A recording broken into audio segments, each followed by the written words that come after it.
마태복음 11장 28절 30절인데요. 우리가 2022년 들어서 매주 한 말씀을 나누면서 한 절씩 좀 이렇게 마음속에 이제 새기고 있잖아요.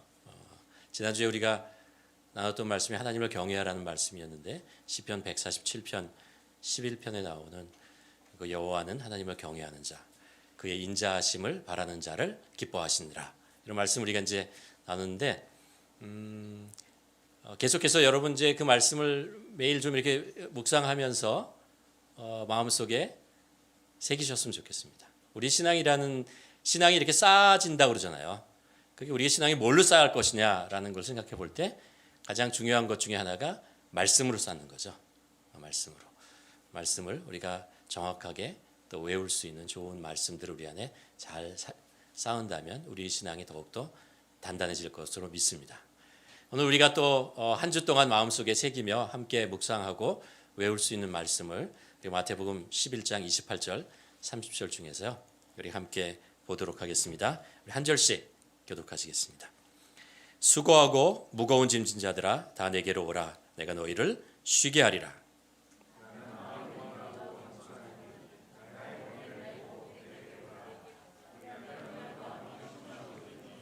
함께 읽겠습니다. 이는 내 멍에는 쉽고 내 짐은 가벼움이라 하시니라. 이 말씀 이렇게 들으면 이거 꼭 외워서 마음속에 가지고 있으면 좋겠다 이런 마음이 들지 않습니까? 이 말씀을요, 그 유진 피터슨 목사님이 그 메시지라는 성경을 이제 번역했잖아요. 거기에 보면 이렇게 번역합니다. 이게 좀 길게 번역하셨는데요. 이런 내용입니다. 너희는 피곤하고 지쳤느냐? 종교 생활에 탈진했느냐? 나에게 오너라. 나와 함께 길을 나서면 너희의 삶은 회복될 것이다. 내가 너희에게 제대로 쉬는 법을 가르쳐 주겠다. 나와 함께 걷고 나와 함께 일하여라. 내가 어떻게 하는지 잘 보아라. 자연스러운 은혜의 리듬을 배우라. 나는 너희에게 무겁거나 맞지 않는 짐을 지우지 않는다. 나와 함께 있으면 자유롭고 가볍게 사는 법을 배울 것이다. 잘 풀어서 설명한 것 같습니다. 제가 구글에서 현대인이라는 이렇게 서치를 해봤어요.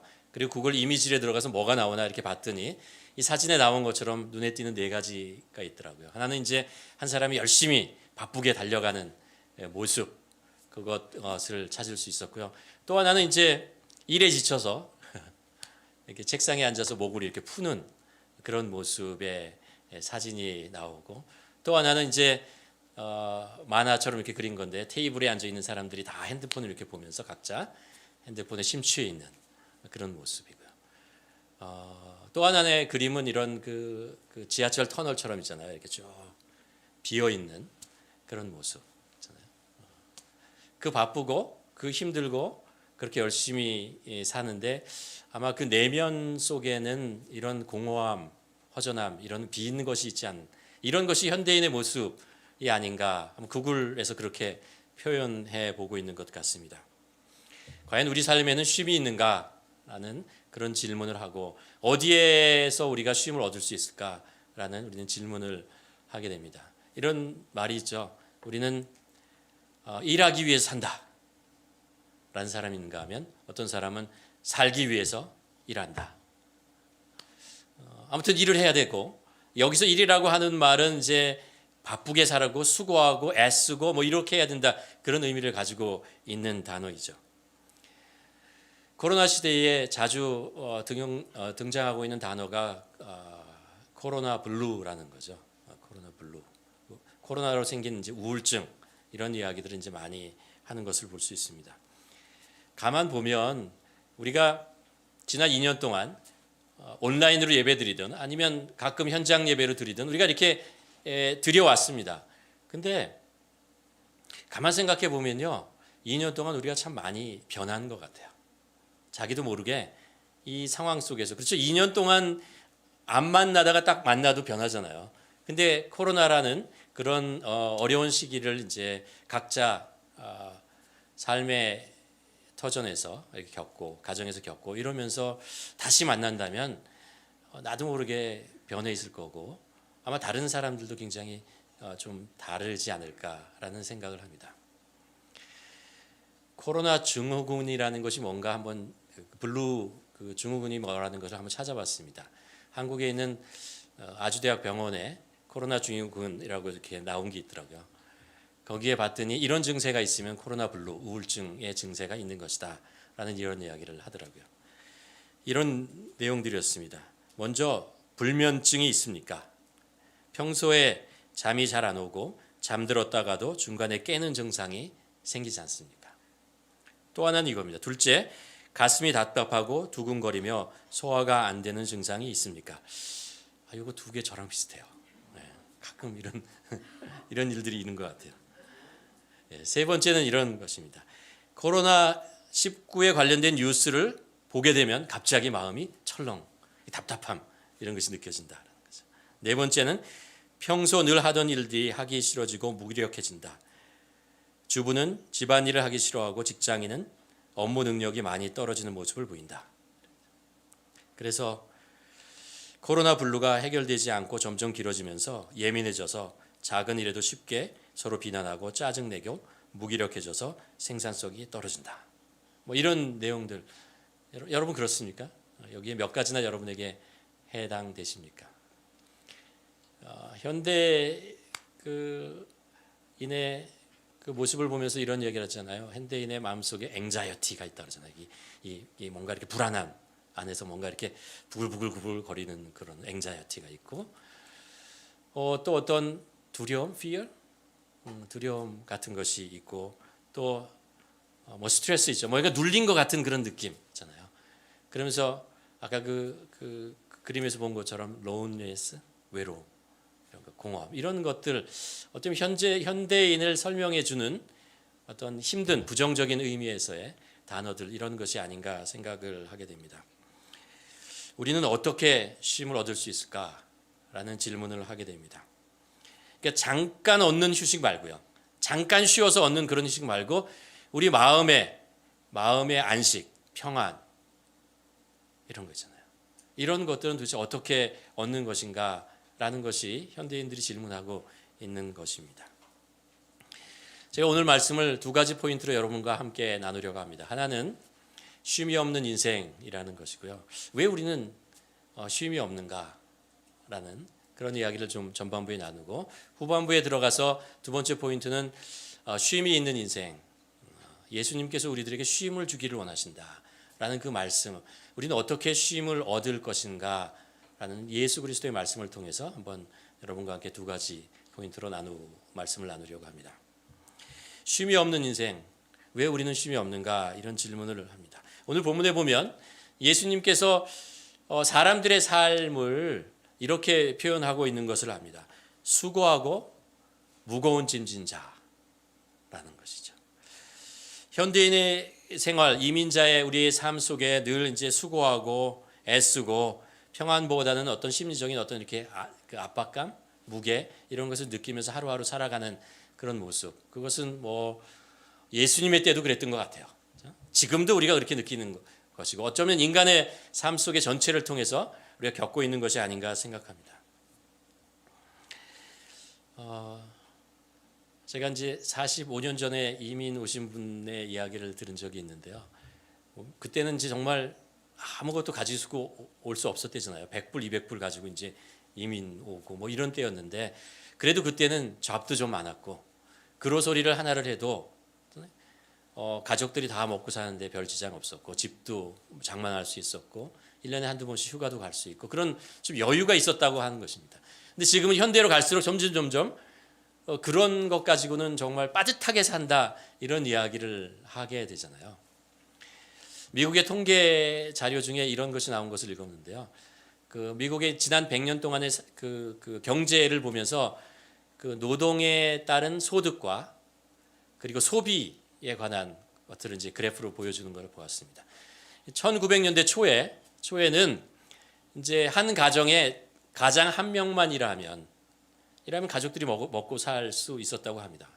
그러다가 한 1930년으로 넘어오면서 이제 많은 편의 그 시설들, 기계들이 이제 개발되는 거죠. 뭐 세탁기도 그렇고 스토브도 그렇고 뭐 여러 가지 좋은 것들이 생기니까 그것을 소비하고 사야 하고 그것이 이제 사회 전반적으로 다 사해지면서 오버타임이 시작됐다고 합니다. 이제 한 잡 가지고 안 돼요. 두 잡을 뛰어야 되고 아니면은 시간을 늘려서 일해야 되고 이런 일이 생겼습니다. 그래서 1960년으로 오면서 이제 집값이 상승하고 더 좋은 집들이 생겨지고 더 많은 편의시설들을 생기고 그것을 이제 구입해야 되잖아요. 그러니까 소비가 늘어나면서 그때부터 이제 여자도 일을 해야 되는 그게 이제 미국의 일반적인 현상으로 변하게 되었다고 합니다. 그러다가 이제 1990년에 들어오면 이제 문화를 즐겨야 되고 뭐 이런 것들 있잖아요. 가족 모두가 그러면서 이제 아이들까지 일을 해야 되는 그런 것들이 일반적으로 되었다. 뭐 이런 것입니다. 그러니까 그 통계의 핵심은 이거예요. 사람의 인간의 소득이 소비를 따라가지 못한다는 거예요. 소비를 계속 따라가다 보면은 계속 소득을 늘려야 되는데 이게 늘 이렇게 밑으로 따라가기 때문에 계속해서 허겁지겁 따라가게 이제 보통 사람들이죠. 보통 사람 삶 속에 그런 것들이 발생하고 있다라는 이야기를 하고 있는 것입니다. 우리 교회에서 하는 이제 비즈니스 에즈 미션이라는 세상 속의 제자라는 것을 보면은 우리의 경제적인 우리의 살아가는 삶이 두 개의 신을 섬긴다고 하죠. 하나는 생존의 신과 하나는 성공의 신.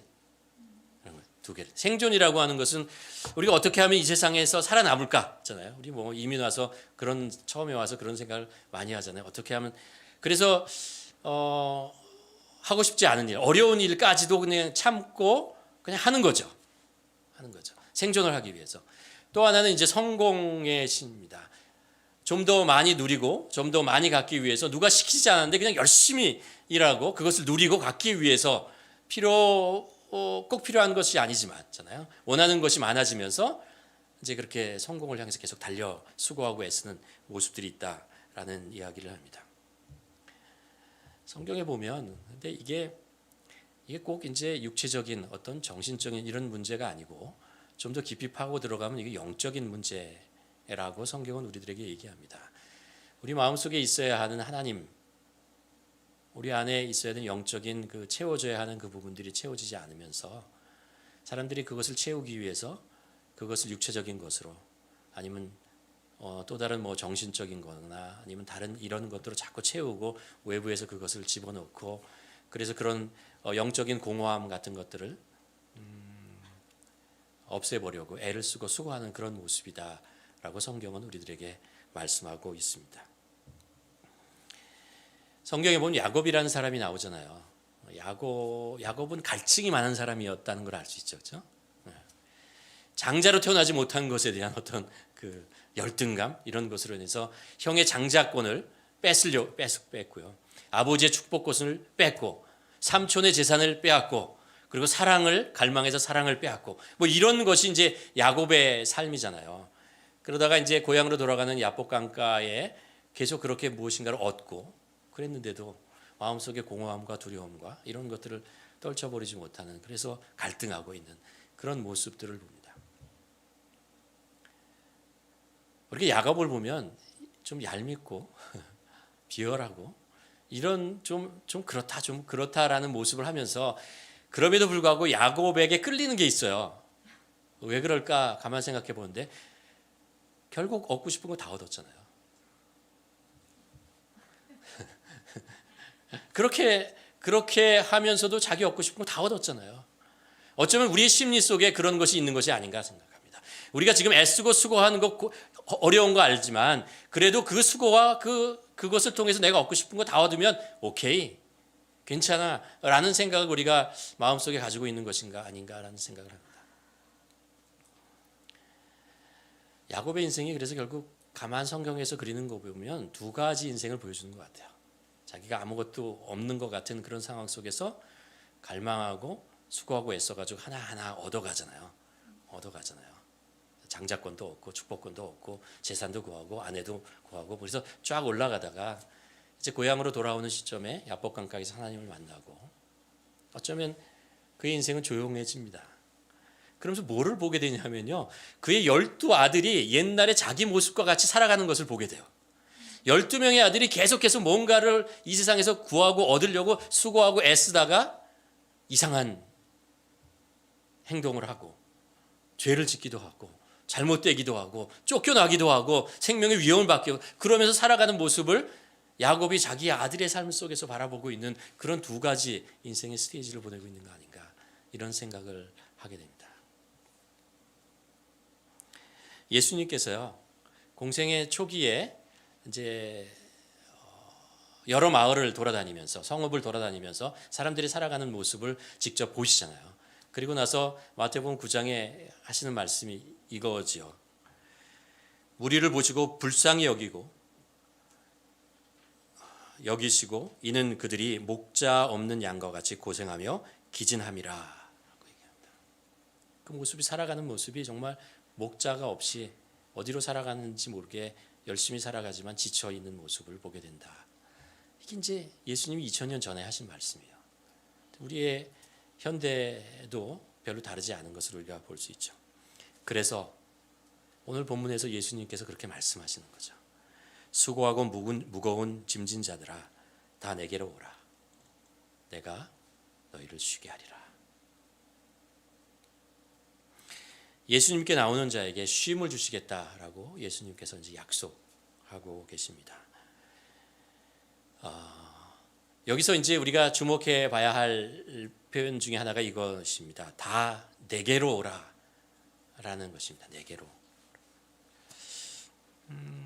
일반적으로 세상에서 우리가 살아가고 생존하고 성공하기 위해서 수고하고 애쓰는 그런 사람뿐만 아니라 사실 우리 신앙인들도 그렇습니다.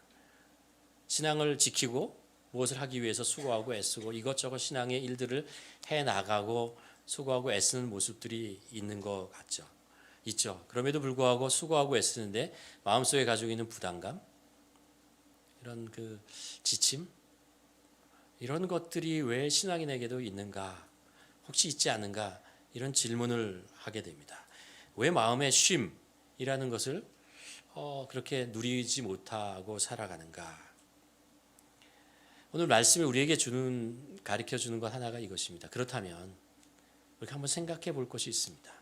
뭐냐 하면 내가 지금 생활하는 것, 내가 신앙생활하는 것이 누구에게 시선을 맞추고 살아가고 있는가? 무엇이 나의 인생의 목적이라고 생각하고 믿고 살아가고 있는가라는 질문을 한번 해볼 필요가 있습니다. 혹시 우리의 신앙생활의 궁극적인 목적이 잘못된 것은 아닌가라는 거죠. 혹시 신앙의 목적이 현실적인 문제를 해결하는 것에 우리의 신앙의 목적이 있지 않은가? 병 안 걸리고 고민거리 없고 경제적 안정되고 편안하게 사는 것, 그것이 내 신앙의 어떤 목적이 아닌가? 혹은 이 세상에서 성공하는 것이 목적이 아닌가? 남 부럽지 않게 그 정도로 재산과 부와 명예와 이런 권력을 갖고 싶은 그것 아닌가? 혹은 내 인생을 좀 더 즐겁게 그리고 행복하게 사는 것, 그것을 목적으로 살고 있는 것은 아닌가? 그리고 그런 목적을 이루기 위해서 예수님이 나의 도우미, 나의 조언자, 나의 인도자, 그것으로 예수님을 옆에 두고 싶어 하는 것은 아닌가? 그리고 나의 시선과 목적은 내가 원하는 그것을 향해서 계속해서 달려가고 있는 것은 아닌가? 오늘 말씀이 우리들에게 가르쳐 주는 것은 이거죠. 이런 식으로 살아가지고는 예수님이 말씀하시는 그 마음의 쉼, 안식, 이것을 누릴 수 없다. 아무리 내 안에 신앙이 있다고 해도 여전히 주위에서 발생하는 일들, 상황들 이런 것이 있으면 깜짝깜짝 놀라게 되고 미래에 대한 생각을 하면 두려움과 걱정이 이것이 계속 밀려오게 되는 것이죠. 마가복음 이제 4장에 보면 예수님과 제자들의 모습이 그 갈릴리 호숫가 배 위에서 이제 펼쳐집니다. 예수님과 제자들이 이제 갈릴리 호수에 배를 타고 이제 막 가고 있는데 그때 강풍이 막 불죠. 풍랑이 막 일어납니다. 그래가지고 그 제자들이 죽을 것 같아요. 야, 이러다가 정말 배가 전복되겠구나라는 그런 두려움을 가지고 그리고 막 떨면서 막 그러고 있는데 한쪽 끝에 예수님께서 주무시는 거예요. 그걸 보고 제자들이 깜짝 놀랍니다. 아니 주님, 이 정말 배가 전복되려고 그러는데 주님께서 주무시면 어떻게 합니까? 좀 살려주십시오. 막 이렇게 예수님을 깨우는 그것을 보게 됩니다. 사실 제자들은요, 예수님을 주목하고 예수님의 평안을 같이 공유해야 되는 거죠. 또 하나 그 마태복음 14장에 보면 또 제자들이 이제 그 갈릴리 호숫가에서 그 배를 타고 가는데 있는 장면이 나옵니다. 오병이어의 기적을 이루시고 이제 예수님께서 제자들을 먼저 갈릴리 호수로 떠나 보내십니다. 그리고 예수님께서는 이제 밤에 기도를 하시죠. 그러다가 이제 새벽 때 내려오셔서 제자들이 있는 곳으로 갑니다. 근데 똑같은 상황이 발생해요. 제자들이 막 배를 타고 가는데 강풍이 불고 막 그런 상황 속에 놓여 있습니다. 그래서 막 두려움에 떨고 있는데 예수님께서 물 위를 걸어오세요. 제자들이 이제 멀리서 그 모습을 보고 유령이다, 귀신이다 막 이러고 있는데 예수님께서 나다, 떨지 말라라는 이야기를 합니다. 그리고 제자 베드로를 불러요. 베드로가 예수님의 말씀에 순종해서 물 위를 걸어가요. 걸어가다가 가만, 내가 지금 무슨 일을 하고 있는 거야? 라는 지금 강풍과 바다와 이런 내가 지금 어디에 있다라는 것을 현실이 보게 됩니다. 그러고서 물속으로 쑥 빠져 내려가죠. 우리의 삶이 신앙생활이라니 그러는 것 같아요. 우리의 시선이 예수 그리스도를 맞추고 그것을 향해서 가고 갈 때 우리는 좀 더 확신을 가지고 갈 수 있습니다. 근데 우리가 살고 있는 삶, 그 사건들과 이것에 주목하고 그러면서 예수님을 바라보는 것을 놓쳐버리면, 예수님을 놓쳐버리면은 베드로와 같이 물속으로 빠져들어가는 거죠. 두려움과 걱정과 근심이 밀려오는 거죠. 그동안 가지고 있던 확신과 평안과 쉼이라는 것을 잊어버리게 되는 그런 것을 우리가 보게 됩니다. 그래서 예수님께서 뭐라고 말씀하시냐면 내게로 오라라는 거예요. 내게로 오라. 우리의 시선과 목표가 예수님 그분을 향하고 있어야 한다라는 것을 가르쳐 줍니다. 그럴 때 쉼을 얻을 수 있습니다. 다른 부수적인 문제와 사건들과 이런 것에 우리의 마음이 뺏기면 우리는 두려워할 수밖에 없다라는 거죠. 그러면 우리는 걱정과 두려움과 의심과 이런 것들을 이겨낼 수 없게 됩니다. 주님이 그것을 채워주실 때, 우리가 주님을 바라볼 때 주님께서 그것을 채워주시는 것이죠. 지금 예수님께서 말씀하시는 그 쉼이라고 하는 것이요, 우리가 이제 생각하는 어떤 그 휴식, 이것은 아닙니다. 잠깐 힘들고 지쳤을 때 잠깐 쉬는 것, 누워서 쉬고 그래서 원기를 회복하는 이런 의미가 아니고, 예수님께서 말씀하시는 것은 풍랑 속에 있지만, 어려운 상황 속에 있지만 그 마음 속에서 놓치지 않고 가질 수 있는 그 안식, 그 평안, 쉼에 대한 이야기를 하는 것입니다. 우리 영혼 깊숙에 있는 그런 거 있잖아요. 마치 배가 막 흔들리고 풍랑이 일어도 앵커를 뱃속에다가 딱 물속에다가 던져 놓으면 있잖아요. 그 앵커가 있는 것 때문에 배가 흔들리고 막 그래도 확실한 거 있잖아요. 이 바람이 가시면 이 배는 제자리로 돌아온다는 것을 알잖아요. 그런 것처럼 우리 마음속에 깊은 속에 앵커를 내리는 것인데, 예수 그리스도 그분에게 우리가 시선을 맞추고 우리 삶의 목표를 예수 그리스도를 향해서 가지고 있어야 한다는 것입니다.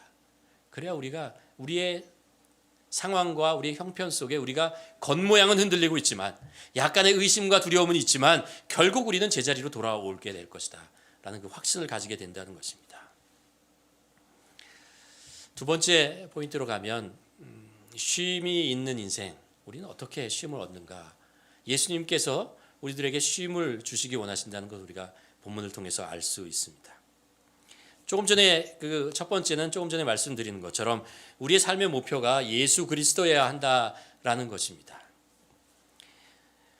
신앙이 있다고 하더라도 우리가 예수 그리스도가 우리 삶의 궁극적인 목적이 되지 않으면 우리는 세상 사람들과 동일하게 의심과 걱정과 안식이 없는 삶을 살아가게 된다는 것이죠. 주님께서 28절에서 이렇게 얘기합니다. 수고하고 무거운 짐진 자들아 다 내게로 오라, 내가 너희를 쉬게 하리라. 내가. 예수님을 바라보라. 나를 바라보라. 나에게로 오라. 내가 나를 궁극적인 삶의 목표로 삼고 살아라 라고 말씀하고 있는 것입니다. 여러분 그렇지 않습니까? 흔들리는 것을 목표로 삼으면 나도 흔들릴 수밖에 없어요. 그렇잖아요. 그러나 흔들리지 않는 것을 목표로 하면요, 내가 있는 것이 좀 흔들리더라도 결국 고정된 것을 향해서 나아갈 수 있습니다. 예수님께서 그래서 나에게 오리라라고 얘기합니다. 가끔 TV나 이런 장면에서 외줄타기 하는 것을 보잖아요. 그 아슬아슬한 그 바람이 불고 그런 곳에 이제 봉 같은 거 하나 들고 거기를 외줄을 타고 가는데, 거기 가만 보면 타고 가는 사람의 시선이 딱 앞을 보고 있는 걸 보잖아요. 자기 목적지만 바라보고 가는 것을 볼 수 있습니다. 자기가 서 있는 그 줄을 바라보거나 아니면 그 밑에 있는 그 절벽들을 바라보면 흔들려요. 아무리 그 노련한 외줄타기 선수도요, 흔들릴 수밖에 없습니다. 그래서 시선을 딱 자기가 향하고 있는 목적지를 향해서 한 발 한 발 걸어가는 겁니다. 예수님께서 그렇게 말씀하시죠. 내가 온 것은 양으로 생명을 주고 더 풍성하게 하기 위한 것이다. 이게 예수님께서 우리의 삶을 통해서 주고자 하는 그 하나님의 뜻이라는 것을 우리가 알 수 있습니다. 우리가 그렇게 삶의 목적이 예수 그리스도를 더 알고 가까이 가고 그분을 좀 더 교제하고 그분의 삶에 우리의 삶을 더 많이 얹히면 얹힐수록 우리의 삶은 더 평화, 안식을 누릴 수 있다라고 예수님께서 말씀하시는 것이죠. 두 번째는 예수님께서 그것을 좀 더 자세하게 어떻게 우리가 그 주님께 가까이 간다는 것, 그것이 어떤 의미인가, 주님이 주시는 안식을 누린다는 것이 어떤 것인가를 좀 더 자세하게 우리들에게 설명하고 있습니다. 29절에 가면 이런 말씀을 합니다. 나는 마음이 온유하고 겸손하니 나의 멍에를 메고 내게 배우라. 그리하면 너의 마음이 쉼을 얻으리라. 인생의 그 쉼을 얻는다는 게 예수님 가까이 가서 이렇게 누워서 쉬고 뭐 편안하게 이런 이야기를 하지 않고 있다는 것을 알 수 있습니다. 그게 뭐냐 하면 예수님께서는 주님의 멍에를 지는 것이 그런 자에게 쉼을 주시겠다라는 거예요. 주님의 멍에를 메는 자에게 쉼이 있다라고 말씀하고 있는 것입니다. 이 말씀이 이렇게 들릴 수 있습니다. 예수님께 가까이 가서 그래, 예수님 찬양하고 예수님께 기도하고 그리고 예수님 앞에서 이렇게 좀 쉬고 그래서 이제 원기를 회복하고 이제 됐다. 다시 이제 세상에서 내가 지고 있던 그 짐을 다시 멍에를 메고 이제 다시 열심히 살아봐야지, 이런 뜻이 아니라는 것을 알 수 있습니다. 예수님께서 뭐라고 말씀하시냐면 나의 멍에를 메고 배우라. 그리하면 너희 마음에 쉼을 얻으리라 라고 얘기합니다. 그동안 내가 지고 있던 멍에 그것을 내려놓고 그리고 예수님이 주시는 멍에를 쓰는 것이죠. 그리고 나서 주님께 배워야, 삶을 배워야, 어떻게 사는 것이 배워야 그게 우리들에게 쉼이 올 수 있다라고 얘기하고 있습니다. 그러니까 여전히요, 예수님께서 말씀하시는 것은 우리는 멍에를 지고 있는 거예요. 멍에를 지고 사는 것입니다. 그러나 그 멍에의 종류가 다른 거죠. 그리고 세상에 지어지는 멍에가 아니고 내 생존과 성공을 위해서 지었던 그 멍에가 아니고 예수님께서 지어주시는 새로운 멍에를 지고 살아야 한다라고 말씀하고 있는 것입니다. 그런데 여기서 또 하나 오해하지 말아야 될 것이 있습니다. 뭐냐면 예수님의 멍에를 내가 지는 거구나, 이 멍에를 지고 내가 이제 열심히 살면 되겠구나, 이렇게 말씀하시고 있는 게 아니고요. 예수님과 멍에를 같이 지는 거예요. 예수님의 말씀의 핵심은 그거예요. 예수 그리스도께서 지고 가시는 멍에라는 것이 있는데 그것을 네가 나와 함께 지는 것이다. 그럴 때 평안과 그리고 안식이 있다라고 말씀하고 있는 것입니다. 이거는 그 당시에 어떤 문화적인 배경을 좀 이해해야 합니다. 뭐냐 하면 그 당시에 이제 예수님 당시에 농부가 그 소를 통해서 밭을 갈잖아요. 밭을 가는데 이제 멍에를 끼워서 뒤에다가 이제 가는 거를 하고 이렇게 끌고 가는데, 근데 이제 새로운 소, 젊은 소, 어린 소에게 그 멍에를 그 밭을 가는 법을 가르쳐 주는데 어떻게 하냐면요, 멍에를 2개를 만들어 가지고요, 연결된 멍에를 가지고 이 어미 소 있잖아요. 숙련되고 노련한 소 하나 메고 그 옆에 이제 어린 소, 이제 배워야 하는 소가 같이 매는 거예요. 그래서 이게 하나로 연결돼 있어요. 그러니까 같이 메고 이제 같이 밭을 갈게 되는 것입니다. 그러니까 사실은요, 그 멍에의 대부분은 누가 그 무게를 지고 있는 거냐면, 밭을 갈면서 하는 수고하고 애쓰는 것이 누가 하고 있는 거냐면요, 사실은 이 어미소가 다 대부분 가지고 있고, 그 옆에 있는 어린 소가 할 만큼 정도의 그런 무게만 얹혀지는 거예요. 그래서 그렇게 얹혀주고 이제 밭을 가는데 이 어미소가 어떤 방향으로 가야 되는지, 얼마나 깊이를 해야 되는지, 그리고 어떻게 해야 되는지를 가르쳐 주는 거예요. 그냥 따라하면 돼요. 따라하다 보면 밭이 갈리고, 그리고 몸으로 그것을 밭을 가는 것을 익히게 되는 것이죠. 지금 예수님께서 말씀하고 있는 것은 그것입니다. 그렇기 때문에 이 어린 소가 처음 하는 거지만, 미숙하지만 옆에 있는 그 어미소 때문에요, 거기 안에서 평안을 누리는 거예요. 그리고 안식을 하고, 그리고 그 멍에를 쥐고 그 길을 따라가면서 배우게 되는 것입니다. 예수님께서 말씀하시고 싶은 것이 바로 이 멍에를 얘기하는 것입니다. 우리가 세상을 살면서 아무리 비싸고 그리고 화려한 옷이라도요, 내 옷에 맞지 않으면 불편하잖아요. 입어도 어렵잖아요. 인생에도 그런 것 같아요. 다 멍에를 쥐고 사는 건데, 잘못된 멍에를 쥐고 살면 힘들어요. 쥐지 말아야 되는 거 있잖아요. 내가 감당할 수 있는 것보다 더 무거운 멍에를 쥐려고 욕심을 부리면 힘들 수밖에 없습니다. 욕심 때문에, 그리고 미래에 대한 걱정과 근심 때문에 내가 질 수 있는 것보다 더 무거운 멍에를 메고 그것을 어떻게든지 해내려고 하는 것 있잖아요.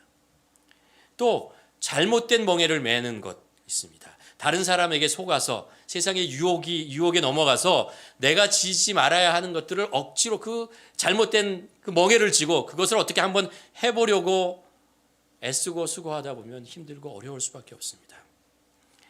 또 이 멍에를 쥐고 어떻게 살아야 되는지, 어떤 길로 가야 하는 것인지 모르고 그냥 열심히 애를 쓰고 수고하면서 하면 모든 것이 되겠지, 그리고 열심히 밭을 갈다 보면 그 밭이 나의 무덤이 될 수 있다 라는 것들을, 그렇죠, 쉼없이 달려가는 거죠. 그리고 결과는 공허하게 되는 것입니다. 그 모습을 예수님께서 보시고 안타까워하면서 부르시는 것입니다. 다 내게로 오라. 수고하고 무거운 짐진 자들아, 다 내게로 오라. 내가 너를 쉬게 하겠다. 어떻게 쉬게 하겠냐면, 나의 멍에를 네가 메고 나와 함께 한번 배우자. 인생이 어떻게 살아야 하는지, 무엇이 진정한 인생의 목표여야 되고 삶의 자세여야 되고, 그런 것들을 하나하나 내가 너에게 가르쳐 주겠다 라고 말씀하고 계시는 것입니다. 나를 따라서 배워라.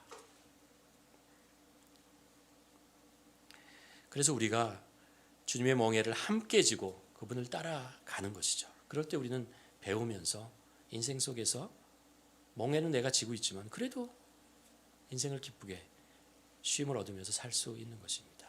그렇게 할 때 비로소 마음의 걱정과 근심을 떨어내고 내가 감당할 수 있는 무게의 멍에를 지고 주님의 인도하심을 받으면서 인생의 밭을 갈아 나가면서 우리 안에 평안과 안식을 얻으면서 기쁨을 얻으면서 살아가는 거죠. 말씀드렸습니다. 예수님께서 주고자 하는 쉼이라는 것이 육체적으로 릴렉스해서 아무런 무게를 느끼지 못한 그런 거 얘기하는 게 아니라고 그랬죠. 우리 영혼의 깊숙한 곳에 우리 주님께서 주시는 그 평안을 말씀하고 있는 것입니다. 오늘 우리 교회는 그 교회 일꾼을 뽑는 그런 일들을 이제 하게 됩니다. 직분을 이렇게 맡는다는 것이요, 제가 아무리 아름다운 말로 미사역으로 여러분에게 말을 해도 사실은 본질은 멍에를 지는 것입니다. 멍에를 지는 거예요. 주님의 몸된 교회와 그리고 하나님의 나라를 위해서 예수님의 멍에를 지는 것입니다. 근데 예수님께서 말씀하시는 거죠. 나는 같이 진다 이거예요. 같이 진다는 거예요. 그리고 살아가는 것입니다. 뭐 직분이 아니라 그래도 그리스도인은 자체가 내 십자가를 지고 나를 따르라 하는 제자의 도로 바탕으로 하고 있기 때문에 우리는 다 세상을 살아가면서 멍해를 지는 것입니다. 피할 수 있는 것이 아니에요. 결국 이 멍해를 안 지면 저 멍해를 지는 거예요. 세상이 지어주는 멍해를 지고 살아가는 거예요. 우리는 이것을 다 내려놓고 살 수가 없다는 것이, 그거는 인생이 아니라는, 인생에서 그런 일들은 없다라는 것을 우리는 받아들여줘야 됩니다. 예수님께서 그래서 그 멍해를 내려놓고 내 멍해를 지고 나와 함께 가자라는 거죠. 나에게 배우라 라고 말씀하고 있는 것입니다.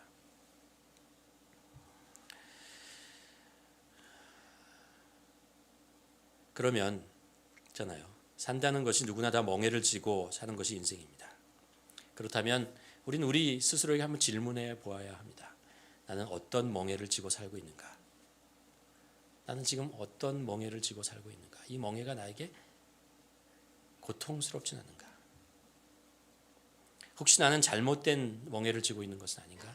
아니면 나 혼자 이 멍해를 지고 그것을 어떻게든 이겨내려고 발버둥치며 살아가고 있는 것은 아닌가? 우리는 오늘 말씀대로 예수님이 우리에게 주시는 그 멍해, 그것을 기꺼이 지려고 해야 됩니다. 예수님께서 말씀하신 내게로 오라라는 거예요. 누가 안식을 얻고 쉼을 얻을 수 있습니까? 예수님의 부르심에 응답하는 자입니다. 내게로 오라라는 거예요. 그럴 때 가는 사람입니다. 그리고 예수님께서 너의 멍해를 내려놓으라 그럴 때 내려놓고, 내 멍해를 져라 그럴 때 지고 예수님과 함께 가는 자입니다. 그리스도인이 된다는 것은 그런 의미를 가지고 있습니다. 그럴 때 뭐라고 말씀하시냐면 마음의 쉼을 얻는다라는 거예요. 우리가 쉼을 얻으려고 막 수고하고 애쓰고 머리 얻어내려 이러는 것이 아니고요. 그래서 세상 속에서 얻어낼 수 있는 것이 아니고, 정말 주님께서 말씀하시는 그 마음의 쉼이라고 하는 것은 예수님께서 주시는 것이다라는 거예요.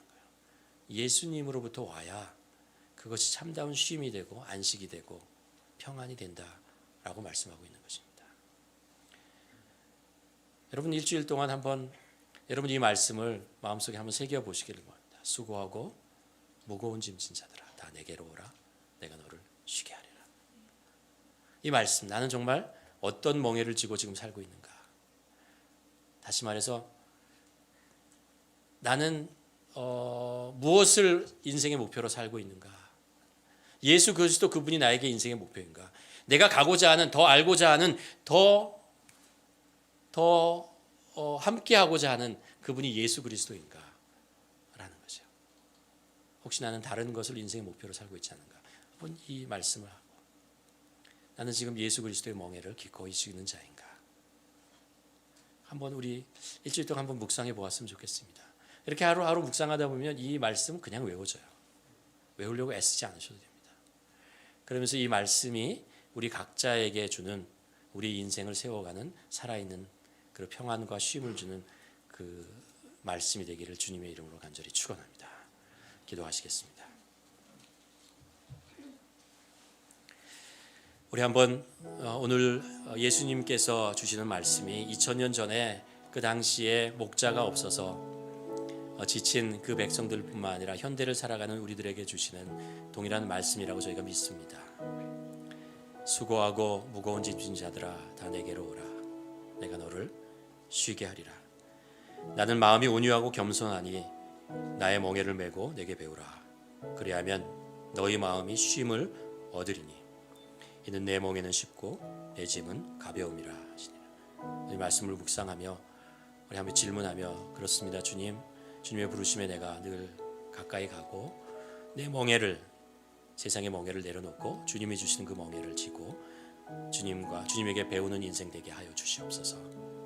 주님이 주시는 평안을, 안식을 누리며 사는 인생 되게 하여 주시옵소서. 함께 기도하시겠습니다.